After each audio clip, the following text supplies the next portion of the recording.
Abantu ngo barakwiye kubahiriza itunga rusangi byashikijwe na buramatari w'intara ya Rutana Olivier Nibitanga akaba yabishikiririje muri komine Musongati aho yavuze ko iryo shure ryubatswe ahantu hari hihagiwe n'umuntu kandi ari ikibanza ca leta. Buramatari akavuga ko kuba hubatswe iryo shure abana bagiye koroherwa mu kuja kw'ishure kuko bahora biga kure. Ishure twaciye tubibaka kuri uwo musozi kubera twasanze hari abantu bari barigaruriye kino kibanza cababa gato hegitare 5.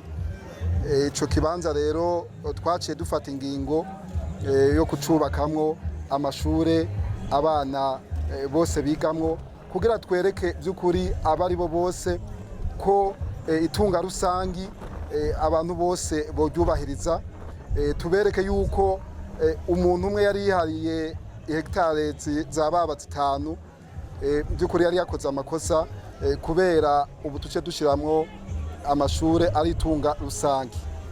Abenegihugu rero bararyohewe, barabona yuko ishure yaciye iza kuri uno mutumba. Twari dufise ishure isa nk'uko iri kure gatoyi, mugabo twaciye twiyubakira ishure ngaha kugira tugaragaze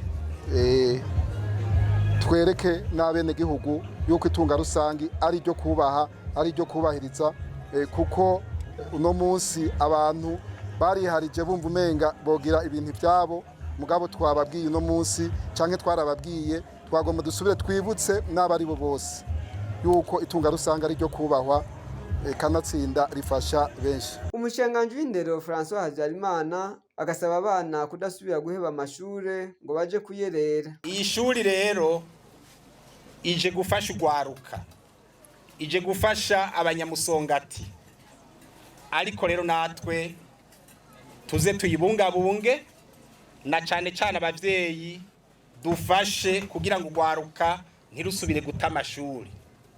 Ubu nta citwazo ugwaruka ruzogira ngo babuze ibibanza, ngo baza kwiga kure, ngo baje Ingomba canke ngo baja Inyakiruri. Ubishure yabegereye hafi ngaha mu Munywero iwanyu. Ihagire rero umwana numwe azosubira guheba ishure ngo aja muri Tanzania kandi ishure yabegereye ngaha iwanyu. Mwaba murabinyemereye? Ko muvuga bukebuke murabinyemereye? Nimuzosubira guheba ishure?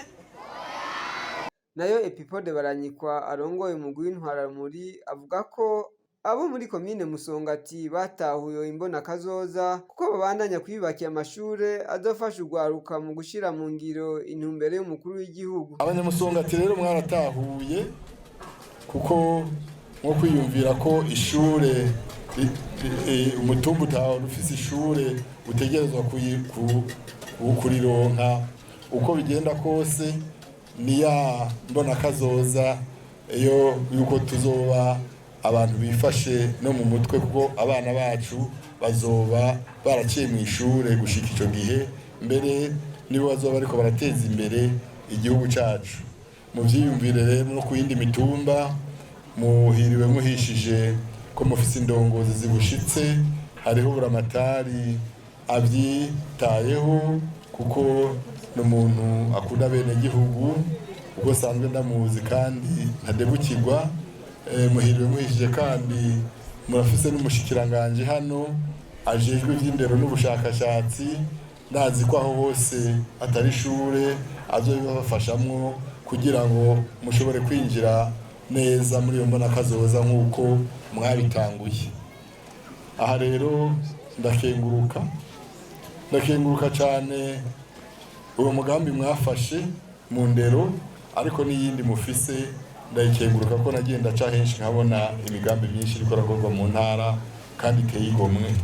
Mwomenya ko urumuri rw'amahoro kuri uno wa 14 Munyonyo rwamurikiye komine Mpinga Kayove kw'ishure ry'ubuhinga ry'umwizero aho hakorewe ibikorwa byo kuvanga beto no kuyisasa kw'iryo shure. Urumuri rw'amahoro rukaba rwamurikiye kandi ibikorwa by'iterambere muri komine Musongati aho naho nyene hakozwe igikorwa cyo kuvanga ibeto no kuyisasa kw'iryo shure shingiro rya Bunywero. Eka ivyo bikorwa bikaba byakozwe no muri komine Rutana aho naho nyene hakorewe ibikorwa byo kuvanga ibeto no kuyisasa kw'ishure shingiro rya Mika. Urumuri rw'amahoro rukaba rwasozereye ibikorwa vyo kumurikira ibikorwa vy'iterambere muri komine Bukemba ku mutumba wa Gihofi, aho hakozwe ibikorwa vyo kuvanga ibeto yo kubaka inyubakwa y'umukuru w'umutumba wa Gihofi.